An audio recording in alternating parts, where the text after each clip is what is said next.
Excel में data entry कैसे करनी है टोटली बिगिनर्स के लिए। पहले हम एक्सेल का परिचय करेंगे, उसके बाद हम लोग उसमें डाटा एंट्री करेंगे। आइए चलते हैं अपनी स्क्रीन पे।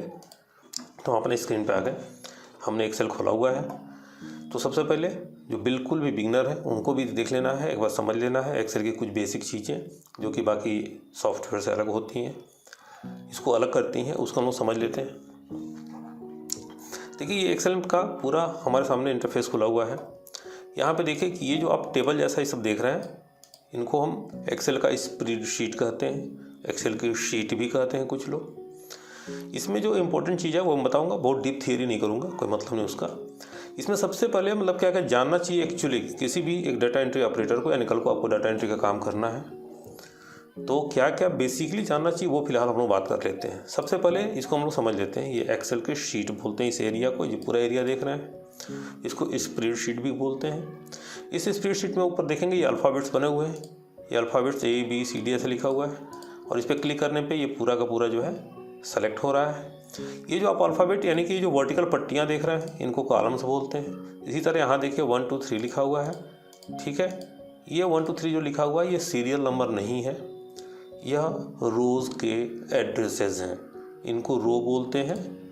ये जो हॉरिजॉन्टल पट्टी दिख रही है इसको रो बोलेंगे, ये जो वर्टिकल पट्टी दिख रही है इसको कॉलम्स बोलेंगे। अब ये जो ABCD लिखा हुआ है इन कॉलम्स के एड्रेस हैं, पता है।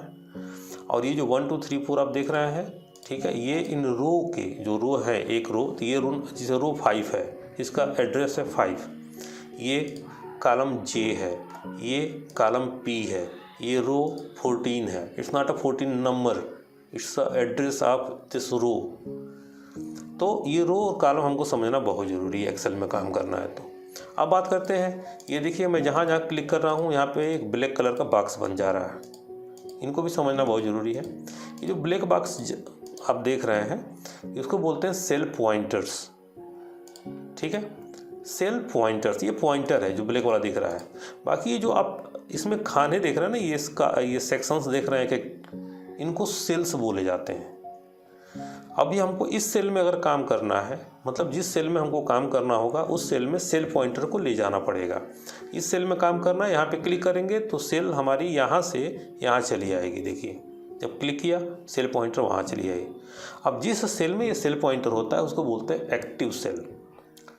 एक्टिव सेल उसको बोलते हैं जिस सेल में हमको काम करना है, यानी कुछ भी हमको टाइप करना है। अब इन सेल्स का, जैसे मैंने कॉलम्स के बारे में बताया कि कॉलम का ये एड्रेस होता है ये अल्फ़ाबेट्स में, रो का एड्रेस होता है नंबर्स में, उसी तरह हर सेल का भी एक एड्रेस होता है। वो कैसे होता है, तो कॉलम मल्टीप्लाई बाई रो। अब जैसे इस समय सेल पॉइंटर हमारा है I कॉलम में रो नंबर 7 पर, तो यहाँ पे देखिए नेम बॉक्स में इसका एड्रेस दिखा रहा है I7। आप यहाँ पे सेल पॉइंटर रखिए, ये कॉलम नंबर Q में है और रो नंबर 12 में है। अब ये Q12 हो गया।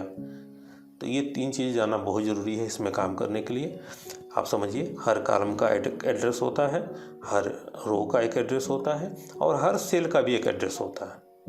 अब हम लोग इसमें काम करते हैं, फिर जिन जिन चीज़ों की ज़रूरत पड़ती जाएगी मैं उसको बताता जाऊंगा उसके बारे में। आप ज़रूरी समझे तो नोट बनाते जाइए उसका। तो चलते हैं हम लोग डाटा एंट्री करने।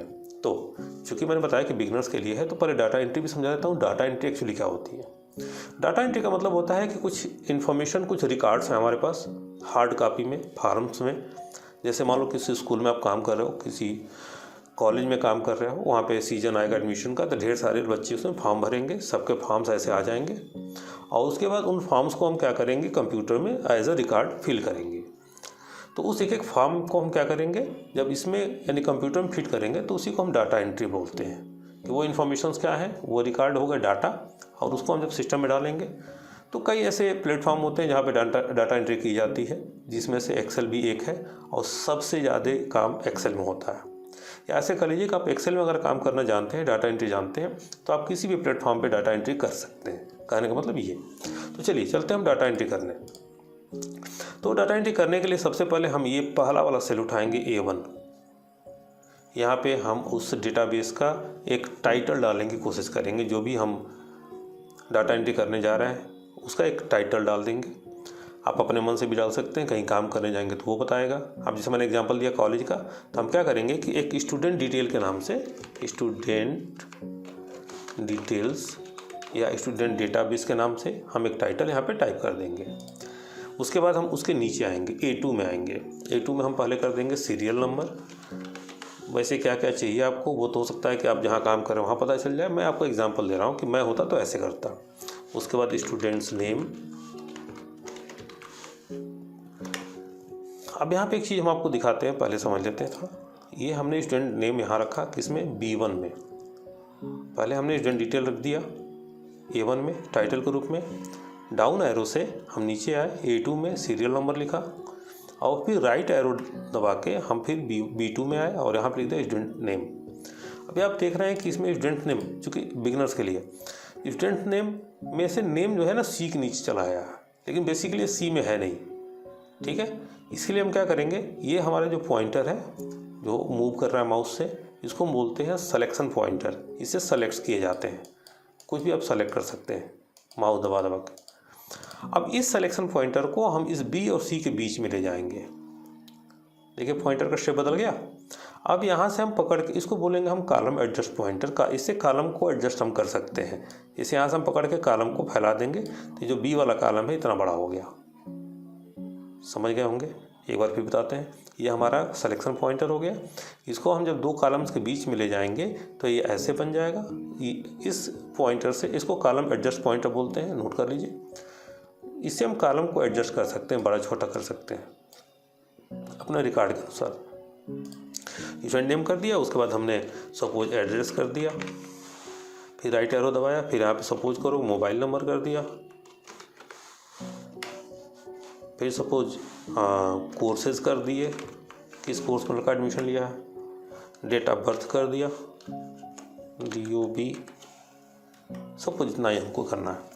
अब हम क्या करेंगे कि हमको एक्चुअली पता चल गया कि टेबल की चौड़ाई क्या है। टेबल की चौड़ाई समझ रहे, मतलब टेबल हमारी शुरू हुई है A2 से लेके कहाँ तक, F2 तक। ये तो जब हमको टेबल की चौड़ाई पता चल जाती है ना, उसके बाद हम टाइटल को फॉर्मेट करते हैं। क्योंकि टाइटल किनारे नहीं रहेगा, बीच में रहेगा, अच्छा लगेगा। लेकिन आप बीच में पहले टाइप नहीं करेंगे, जब टेबल की हमको चौड़ाई मिल जाएगी तब करेंगे। अभी हमको टेबल की चौड़ाई मिल गई, अब यहाँ से यहाँ तक हम सेलेक्ट कर लेंगे। टेबल यानी A1 से लेके F1 तक हम सेलेक्ट कर लेंगे। सेलेक्ट करने के बाद यहाँ पे एक ऑप्शन है मर्ज सेंटर का,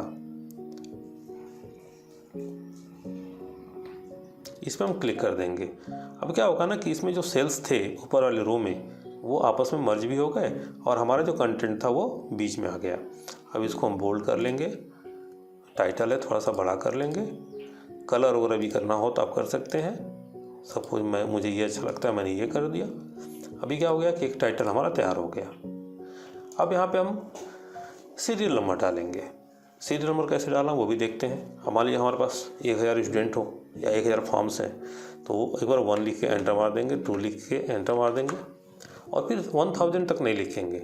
अब इन दोनों को हम सेलेक्ट करेंगे सिलेक्शन पॉइंटर से। पहले 1 और 2 लिख लेंगे, फिर दोनों को सेलेक्ट करेंगे। उसके बाद इस पॉइंटर को हम यहाँ पे कॉर्नर पे यहाँ पे लेके जाएंगे। देखिए यहाँ पे ये जो सेल पॉइंटर है इसके कॉर्नर पे। अभी देखिए हम केवल ले गए हैं, क्लिक नहीं किए हैं। एक बार और, पहले इसको हम सेलेक्ट करेंगे, फिर इस पॉइंटर को हम इस कॉर्नर वाले बॉक्स पे ले जाएंगे। तो आप देखेंगे थोड़ा छोटा है, ध्यान से जूम करके देख लीजिएगा मोबाइल में, ठीक है। यहाँ पे देखिए प्लेन प्लस बन गया, इसको बोलते हैं अप्लाई पॉइंटर। आप इसको नोट कर सकते हैं, अप्लाई पॉइंटर। अब इसका काम है अप्लाई करना, किसी भी डेटा में कोई इन्फॉर्मेशन है उसको अप्लाई करेगा। अब इसको पकड़ के आप नीचे ड्रैग करेंगे, नंबरिंग अपने आप हो जाएगी, चाहे जितना नीचे लेके जाइए 1000, 2000, 1 लाख, ठीक है। तो इस पॉइंटर काम अप्लाई करना, ठीक है। लेकिन ध्यान दीजिए एक बार और, अगर आप केवल 1 लिखा रहेगा और पकड़ के अप्लाई करेंगे तो केवल 1 बनाएगा। अगर आप 1 लिखते हैं उसके बाद 2 लिखिए। अब दोनों को सेलेक्ट करके जब अप्लाई करेंगे तो इस अप्लाई पॉइंटर को एक सीरीज मिलेगा 1 + 1 का, +1 का। अब ये पकड़ के +1 करता जाएगा, सीरियल नंबर तैयार। अगर आप यहाँ पे 2 कर दीजिए और यहाँ पे 4 कर दीजिए और इन दोनों को सेलेक्ट करके अप्लाई करेंगे तो 2 का टेबल तैयार। यानी आप जो भी सीक्वेंस देंगे वैसे, यानी कि पहले आपको 1 या 2, 1 और 2 दो, मैं एक बार बताता हूँ। पहले यहाँ पे 1 करें, फिर 2 करें, फिर दोनों को सेलेक्ट करके एक साथ अप्लाई कर दें। जहाँ तक ले जाएंगे वहाँ तक कंटेंट तैयार। सीरियल नंबर यहाँ से इसको सेंटर कर दीजिए। ये फील्ड्स हैं, इनको थोड़ा सा बोल्ड कर दीजिए, थोड़ा सा बड़ा कर दीजिए और इनको भी सेंटर में कर दीजिए। ठीक है। अब इसमें क्या करेंगे, हम सपोज कि किसी का ये हम हटा देते हैं, यहाँ से साफ कर देते हैं। अब स्टूडेंट नेम है, स्टूडेंट नेम में क्या है, सपोज किसी का नाम है आलोक कुमार श्रीवास्तव। अब हम देख रहे हैं कि ये जो है ना, जो नाम हमने टाइप किया उसमें ये फिर ये कॉलम जो है ना, कॉलम भी थोड़ा सा और छोटा पड़ रहा है। फिर वही कॉलम एडजस्ट पॉइंटर पे जाएंगे, इसको थोड़ा सा बड़ा कर लेंगे। ठीक है। एक और तरीका इसका होता है कि आप मैटर लिख लीजिए, यहाँ पर ले जाइए, आप यहाँ पर डबल क्लिक करेंगे तो ऑटो एडजस्ट कर देगा, तो डबल क्लिक भी कर सकते हैं। और एड्रेस में बात करते हैं, सपोज इसका कुछ भी एड्रेस हो हम लिख रहे हैं, जाहिर सी बात है एड्रेस तो बहुत बड़ा होता है ना फिर, तो ये हमने एड्रेस लिख दिया, खूब पैटर्न लिख दे रहा हूँ। अभी आप देखेंगे ये तो बहुत बड़ा हो गया। हम क्या करेंगे, यहाँ पे डबल क्लिक नहीं करेंगे, यहाँ पे थोड़ा सा चौड़ा करेंगे, ज़्यादा बड़ा नहीं करेंगे। ठीक है। क्योंकि एक्सेल में एक इम्पोर्टेंट चीज़ और भी देखी जाती है, आप यहाँ पे डबल क्लिक करिए इतना बड़ा हो गया। एक्सेल में एक इम्पोर्टेंट चीज़ ये भी होती है कि जब भी आप डाटा एंट्री करें, कोई भी टेबल या डेटाबेस तैयार करें, तो ये ध्यान दें कि अगर कल को इसको प्रिंट करना पड़े तो पेज से बाहर ना चला जाए। अब एक लाइन में एड्रेस जगह पे हम 2 लाइन में एड्रेस कर सकते हैं, 3 लाइन में आप बहुत बड़ा नहीं कर सकते, मतलब पेज से बाहर नहीं जानी चाहिए, जिसे मोस्टली A4 साइज में प्रिंट आउट होती हैं। अब A4 की जो विड्थ होती है वो 8.27 इंच की होती है, तो ये इससे बाहर नहीं जानी चाहिए। इसको कैसे देखेंगे, उसका भी एक तरीका है। आप यहाँ पे देखिए, ऑफिस बटन पे जाइए ऊपर और यहाँ पे प्रिंट पे जाइए, प्रिंट प्रीव्यू कर लीजिए, आपको पता चल जाएगा। देखिए अभी मोबाइल नंबर तक ही आ रहा है, देख लीजिए, उसके बाद कट जा रहा है, यहाँ से क्लोज कर दीजिए। अभी देखिए यहाँ पे मार्का भी लग गया। आप एक बार प्रिंट प्रीव्यू करेंगे तो पता चल जाएगा ये इतनी चीज़ें बाहर जा रही हैं। तो हम क्या करेंगे, इसको और छोटा कर देंगे। देखिए अभी भी नहीं आ रही, और थोड़ा छोटा कर देंगे, अब आ गई। तो हमारा जो कंटेंट है वो पेपर पे के अंदर तो आ गया, लेकिन फिर एड्रेस का क्या। ऐसे केस में क्या करेंगे, ध्यान समझिए। ऐसे केस में इस पर हम पॉइंटर ले जाएंगे, सेल पॉइंटर, और यहाँ पे एक ऑप्शन है रैप टेक्स्ट का। मैं जूम करके दिखा दूँ, ये आपका रैप टेक्स्ट का। ठीक है। अब इस रैप टेक्स्ट का क्या करें, अब इस पर हम रैप टेक्स्ट पे क्लिक कर देंगे। ये देखिए हमारा जो एड्रेस था 2 लाइन में आ गया, 3 लाइन का होगा 3 लाइन में आ जाएगा। अभी वो क्या करेगा ना कि जिस सेल में हमारा टेक्स्ट है उस सेल को वर्टिकली जो है एडजस्ट करेगा, हॉरिजॉन्टली छोड़ देगा, यानी चौड़ाई नहीं बढ़ने देगा, लंबाई बढ़ता जाएगा। आप इसको 3 लाइन कर दीजिए, ये देखिए, तो इसकी हाइट, इस सेल की हाइट बढ़ रही है, विड्थ नहीं बढ़ रही है, यानी कि पेज प्रिंट आउट से बाहर नहीं जाएगा। ठीक है। अब यहाँ पे एक इशू और आ जा रहा है कि जब हम ये कर रहे हैं तो फिर ये जो है ये दोनों हमारे सेल में नीचे आ गए, ये अच्छा नहीं लगता। तो ऐसे केस में हम क्या करेंगे, ऐसे केस में यहाँ पे एक, मैं फिर जूम कर देता हूँ, यहाँ पे देखिए जूम नहीं, मैं इसको हाईलाइट कर रहा हूँ, ये मैं जूम कर देता हूँ, और यहाँ देखिए ये हमारा हो गया centre alignment, sorry middle alignment. ठीक है। अब यहाँ पे क्या करते हैं हम, यहाँ से हम सेंटर अलाइन मिडिल अलाइन को कर देते हैं, तो ये ऊपर आ गया, सेंटर में आ गया। ये प्रॉब्लम तब आएगी जब ये रैप टेक्स्ट वाला गेम हम करेंगे। इसी तरह मोबाइल नंबर आप डाल सकते हैं, जो भी कोर्सेज में जो भी डाल सकते हैं, मैंने BCom डाल दिया, डेट ऑफ बर्थ में 15 वो कुछ भी डाल दिया भी हो। अब यहाँ पे भी वही गेम है कि हम क्या करेंगे, इसको अलाइन कर देंगे। तो इतना तामझाम नहीं करना है आपको, आप यहाँ पे सेलेक्ट करेंगे और सीधे यहाँ से मिडिल कर देंगे, एक साथ सबका हो जाएगा। अब देखिए जब डेट ऑफ बर्थ हमने डाला तो ये थोड़ा सा, और हम सीरियल नंबर को चाहें तो छोटा कर सकते हैं, पतला कर दें। ठीक है। अब इसके अंदर आ गया। अब सीरियल नंबर देखिए ये भी कट गया, तो यहाँ पे हम फिर रैप टेक्स्ट कर देंगे, यहाँ पे आ गया। अब यहाँ से इसको हम थोड़ा सा और पतला कर देंगे, तो रो को पकड़ के जैसे हमने कॉलम को एडजस्ट किया था उसी तरह हम रो को भी एडजस्ट कर सकते हैं। ठीक है। अब इसको मैंने किया तो ये जो 3-4 फील्ड्स हैं ये नीचे आ गए, इनको भी हम मिडिल कर देंगे, चाहे तो इसको थोड़ा बड़ा कर देंगे। अब इस तरह से हम रिकॉर्ड इसमें भरते जाएंगे। अब सपोज कीजिए कि हमने रिकॉर्ड भर दिया, मैं इसी को कॉपी पेस्ट कर दे रहा हूँ ताकि बड़ी वीडियो ना बन जाए। सपोज हमने केवल 10 लोगों का रिकॉर्ड भर के आपको एग्जांपल दे दिया। अब ये इतना काम हो गया बस। अब क्या करना है हमको, अब देखिए आप जो ये देख रहे हैं ना बीच में, ये जो कॉलम्स देख रहे हैं, ये जो लाइंस देख रही हैं, इनको देख रहे हैं, उनको ग्रिड लाइंस बोलते हैं। ग्रिड लाइंस जो दिख रही हैं, ये जो ग्रिड लाइंस होती है ना, प्रिंट नहीं होती। जाइए प्रिंट प्रीव्यू में देखिए, वो लाइंस आपको प्रिंट नहीं होगी। आपने जो बनाया है वो देखिए कैसे आएगा, एकदम ब्लैंक पेज पे आएगा। ठीक है, ऐसे केस में क्या करते हैं कि आप इस पूरे को सेलेक्ट कर सकते हैं। अब पूरे को सेलेक्ट करके यहाँ पे देखिए, यहाँ पे मैं आपको दिखा दूँ, ये टेबल एंड बॉर्डर है। ठीक है, यहाँ पे आप क्लिक करेंगे और यहाँ पे ऑल बॉर्डर पे क्लिक कर देंगे। अब ये ऑल बॉर्डर हो गया। अब आप प्रिंट प्रीव्यू करके जाकर देखें, ये देखिए ये प्रिंट प्रीव्यू हो गया।